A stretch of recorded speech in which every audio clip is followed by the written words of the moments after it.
And now, your News 13 Skywatch weather. Well, we're good tonight. We're good through the daylight hours tomorrow. It's really tomorrow night around this time. Things could be interesting, especially higher up. Right now, temperatures 20s and 30s. We're already below freezing, as you can see, with our Hunter Subaru Skycam network.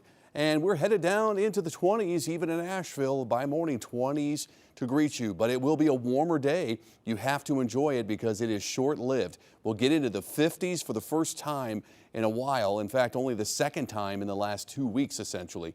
You have to enjoy it because our next wintry threat is going to arrive tomorrow night in the form of Arctic air, and it will squeeze out some snow. Now, because the air is going to be so cold, it could squeeze out a couple, if not more, inches in those higher elevations, those favorite areas along and near the Tennessee state line. That's where it's going to be more of a winter wonderland and impactful.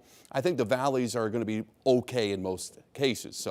We'll watch that play out in just a second. Southwesterly breeze is really kicking up tomorrow in the afternoon to warm us up, but then here it comes.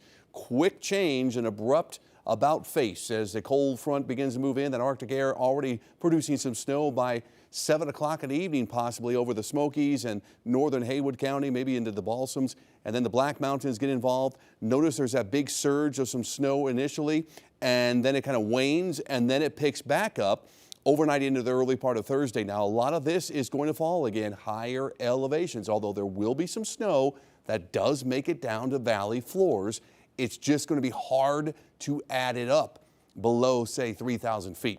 So this is kind of the worst case scenario, I think, when it comes to the numbers, or best case scenario if you love snow, because this is favoring the bigger numbers here. We're talking a couple to several inches above 3,500 feet, close to and along the Tennessee state line, with some light accumulations, maybe down into areas like Waynesville, North Asheville, maybe Black Mountain, and all the way down into Cashers. Now, this is more likely, I think, the scenario. We're going to have far less those expectations south of I-40, but north of I-40, still a couple of inches, maybe high end 3 or 4 for those high elevations. Again, that's enough to obviously cause some travel issues, maybe some school delays into Thursday morning for those Tennessee border counties. Not expecting that in Asheville.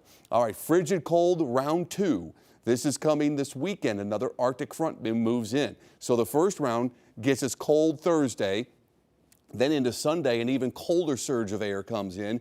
But this is more of a glancing blow for us compared to our neighbors north. Boy, it's going to be frigid in Ohio, Tennessee, back over the Great Lakes. We're going to be cold, but just not as cold as those places. So a couple of weather-worn days. Really, it's tomorrow night into early Thursday for the possibilities of mountain snow and some icy spots. Cold Thursday, warming up Friday, Saturday. Cold again Sunday, Monday.